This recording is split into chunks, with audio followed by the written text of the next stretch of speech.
Hello once more. Today I'm gonna talk about animation that I watched when I was a kid, like so many people. I enjoyed it. See this? If you recognize it, it's Avatar Last Airbender.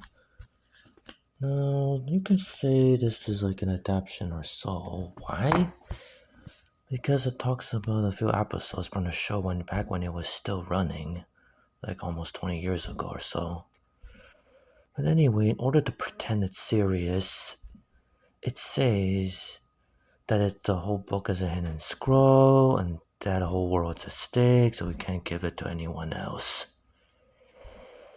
Anyway, the basic gist goes like this.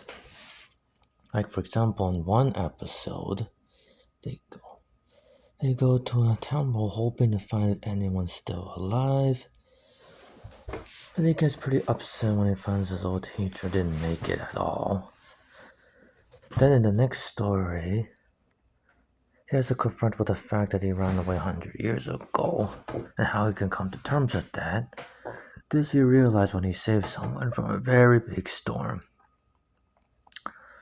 Lastly, they meet a guy who's some sort of very talented mechanist and who has no choice but to help the Fire Nation. And so in the end, they help him fend off a Fire Nation attack as well. If you're heard right now, Netflix adaptation came out. Whether or not that's good is up to anyone's guess.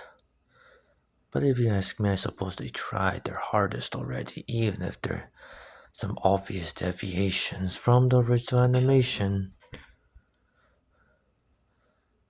But anyway, if you haven't watched the original animation, you should, because after all, it's arguably the best thing Nickelodeon has produced. And it's more than just a kids' show as well. And what's more, it was so ahead of its time, so I was pretty lucky to catch it there during its original run. Back when the original discussion was like which element you want to bend, the answer is all four of them. But anyway,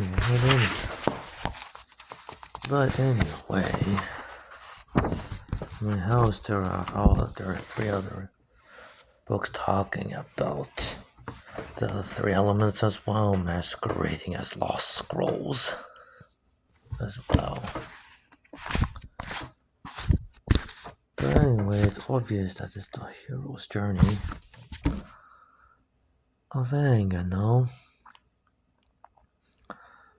And all he and his previous incarnations are all different individuals that were one and the same.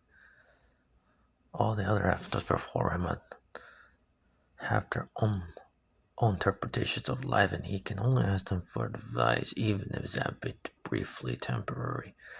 But in the end, he had to rely on himself to figure out how to conduct things as well.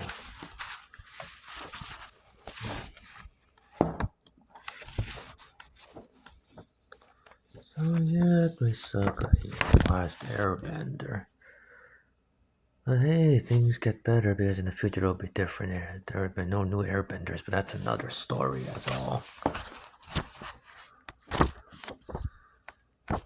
But anyway, of course, the irony is if he didn't run away, he wouldn't have made it at all.